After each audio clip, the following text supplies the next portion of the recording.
Blowing snow could be heavy at times this evening. Visibility a quarter mile or less at times. Snow accumulations anywhere from 8 inches at the low end to well over a foot at the high end. Very windy with lows at about 20. Northwinds gusting up to 55 miles an hour. Monday cloudy, a slight chance of snow in the morning. This partly sunny in the afternoon. Blowing snow, very windy with highs in the low 30s.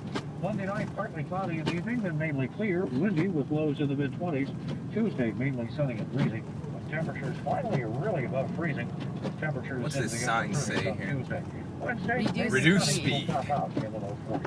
Conjunction, ice, snow ahead. Gee.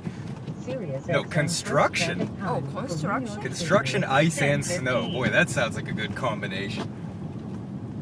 Now, SiriusXM first traffic and weather. The snow's not so deep here. Good evening. Use extreme caution as you're traveling on the roadways in the entire Tri-State area. Traveling in New Jersey on the New Jersey Turnpike from end to end, there is a speed limit of 35 miles per hour. Also, 14 miles to go. 280 both directions for exits 1 and 17. Expect delays.